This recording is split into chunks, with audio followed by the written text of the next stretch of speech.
Welcome at my presentation, Layout on Your Workspace version 2.0. I would like to thank Safe Software for giving me the opportunity to share my story with you, and I would like to thank you for being here at my presentation. Today, we're going to take a tour on the subject of how to lay out your workspace and have a look at some best practices. My name is Lars de Vries, and I'm the owner of a small Dutch company called Omkeren, which translates in turnaround. And we help customers to resolve their data issues and support them in trying to get more out of their data. I work with FME for 12 years right now, and I'm both certified professional and certified trainer.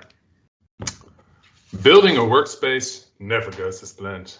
You always run into unexpected scenarios and need extra transformers and inventive solutions. So it's like taking a roller coaster ride. It always takes an unexpected turn. The other side, where you can run into, is that you've built a workspace for half a year ago, or maybe 2 years ago, and a customer asks you to change something. Then you open the workspace and you're just looking into what's where, and that's also a challenge by itself. So, why do you want to apply a structured layout to your workspace? Because you want to be recognizable? Well, no. But it is a pleasant side effect. No. What is important is that a good layout and a good setup helps you with building and structurizing your workspace. It gives a clear view of what is where and makes it easier to track your issues. It simplifies your view and it also makes your workspace more readable. Today, we're going to look into some of the most important attractions of your FME workspace. We're going to visit the bookmarks, the annotation, the connection lines, and in the end, we also discuss some naming conventions. Often, I introduce myself as a storyteller, and that is exactly what happens when you apply bookmarks correctly in your workspace. Your bookmarks tell a story, and they do that by using chapters. And each chapter tells a bit of the whole. Like the chapters in a book, you can give them numbers. And by following those numbers, you get the order of the story. Or you can compare it with Google Maps or your navigation system. And it gives step-by-step instructions how the data goes through your workspace and gets to the end result. You can also look at them as a management report when you're developing your workspace. By collapsing your bookmark during development, you only get the results of the last transformer or last transformer. That is, it stores the features that go through the output ports of your bookmark. It does not store the intermediate results, which it would do when the bookmarks are opened. Within the FME options, it's possible to create different appearances for your bookmarks. Each bookmark can be given a name and be used accordingly. When you use the overview window in your workbench, you can see your workspace as a map. The different appearances of the bookmarks directly show what's happening where in your workspace. It shows, for example, where reading takes place or where error logging or reporting takes place. This can be particularly interesting because there are more and more options to read and write within a transformer, and data can come into your workspace at any place. It can also show, for example, where your workspace isn't finished, or when you're developing, where parts are ready and where work still needs to be done. Annotations in a workspace can be seen as the text balloons in a comic. They support the story, but they don't repeat what can already be seen in the image already.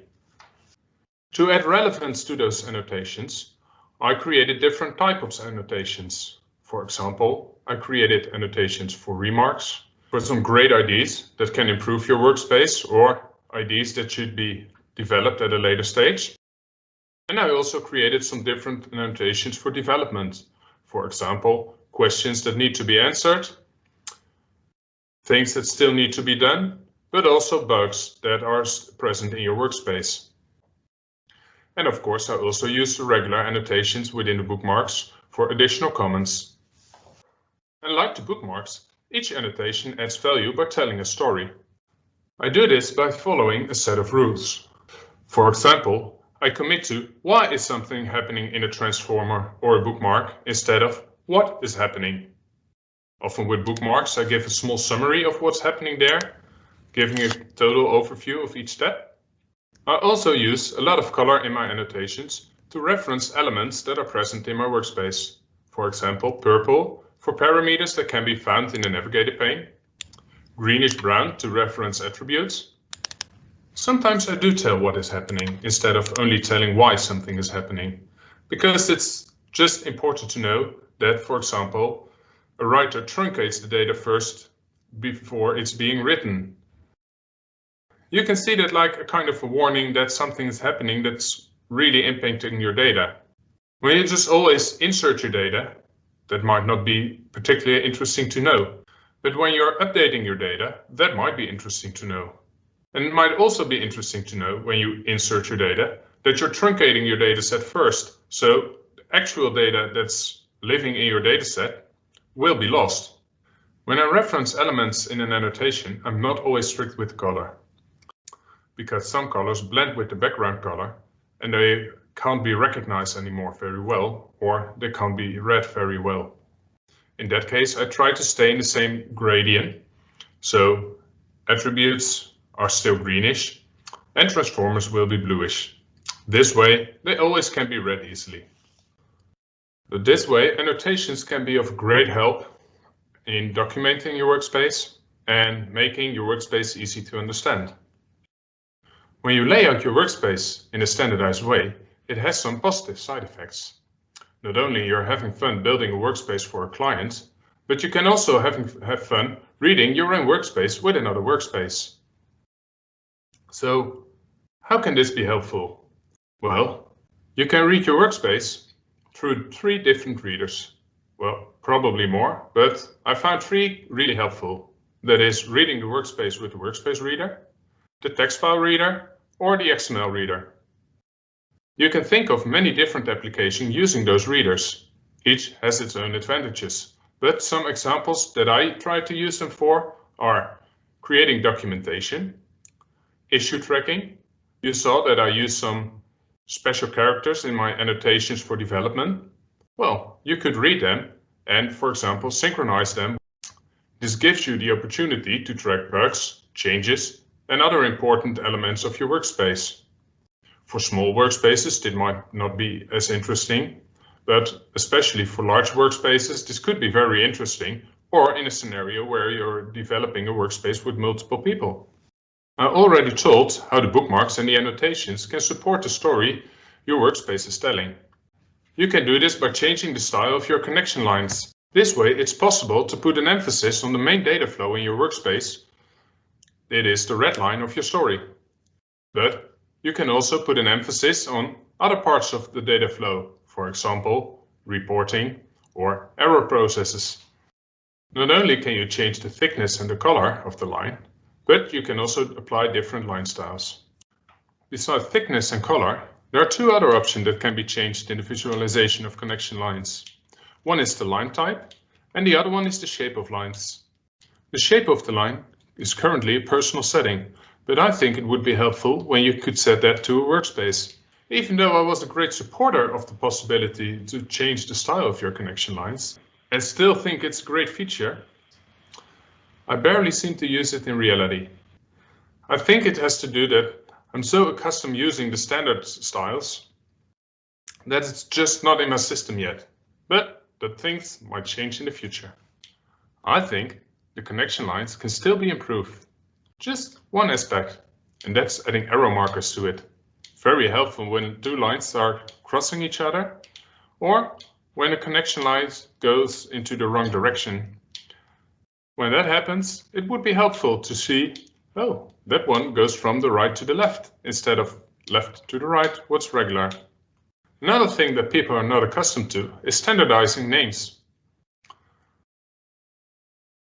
What I see happening often is people use file names like export1, export2. This one is better. Final, final2, final. This could be for a workspace name, or a file name that's output of some process. It's easy to get lost with all those different names, and therefore it's good to have some naming conventions for your workspaces, for your output files, but also for your web connections and your database connections. For those last two, for example, in my organization, I used the convention of first naming the format, then the organization, and as last, I used the username. That way, it's always easy to find the user connection that is used, not only on desktop, but particularly also on server and FME cloud. There are many applications for naming conventions, not only web and database connections, but also workspaces, files, directories, or transformers. Although, personally, I have a preference not to rename transformers. And otherwise, it might be hard for someone else to understand your workspace quickly.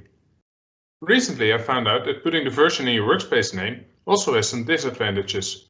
For example, using the workspace runner, and also when you upload your workspace to FME server or to FME cloud. Within a workspace runner, you will also have to reference this new workspace. The effect will be that all your parameters set for that workspace runner will be reset. So I chose to move the version to the history part of the workspace parameters. This way, the version is stored within the workspace. You can still save a copy of your workspace, but on the same name. I even built a workspace that copies the workspace and only replaces the part of the history and added a new version. The copy was stored in a different folder. I tried with a system caller to open the workspace, but that didn't finish the workspace and left the workspace open, even resulting sometimes in the deletion of all the files that were in that folder. That didn't really make me happy, so I quit doing that quickly. In the past, I distinguished between a main version and a development version. For the development version, I added a character to the main version. However, I noticed that the version number didn't tell anything about the changes made to the workspace. So I decided to apply a different numbering. Now I distinct between a main version, which is used for the releases, a subversion when I change transformers, and a detailed version for relatively small bug fixes and parameter settings. For the first development of a workspace, I still use version 000 with the addition of a character. That is because so many things can change in the first development that's not really interesting to distinguish between all those different parts, adding, removing readers, writers, transformers, and changing parameter settings. I think that becomes really relevant when you publish the workspace or when you share the workspace with others. The workspace you're looking at right now already seems to be quite structured. I mean, I have seen workspaces where lines go everywhere, transformers are not lined out, and everything is everywhere on the canvas. What is missing is the reference to the elements by using a color for those. So when I take the next step and I apply most of the suggestions I've made in this presentation, my workspace will start looking like something like this. So here I applied colors to reference certain elements in my workspace. I applied bookmarks, so you see the different steps that are taken, the sections within my workspace. Additionally, I could have tried to add some small annotations to the bookmarks, giving a summary, but I tried to do that in the titles already. The bookmarks that have a green color clearly display where data is being read, and the bookmark with the pink color shows where data is written. This way, the data flow can easily be seen. It's very easy to set your own rules for layout in your workspace, but I would recommend to do this within your organization and to discuss this with colleagues and co-workers. It's not only important to discuss how you lay out the workspace, but also to think about the way you name your workspaces, where you store them, how you apply names to database connections and web connections, how you name your output, where you store your output. I would suggest to document the choices you make and why you made those choices. You could also store a template file for your bookmarks. As you've seen, there are many ways to create a structurized layout and to apply best practices to your workspace. Applying those best practices to your workspace will help you building your workspace, structurize your workspace, tell the story that needs to be told, simplify issue tracking, and it makes it readable as ABC. To give you a head start, I made a template file that's available on the hub. I really love a good readable workspace with many colors to clarify what's happening. But watch out and don't go Kandinsky style. I mean, he's a great artist, but for Workspace, it might be a bit too much. For now, I hope you really enjoyed this rollercoaster ride, and I would like to thank you for your attention, and I wish you much fun at all the other attractions you can find at the FME World Fair 2021. Bye bye!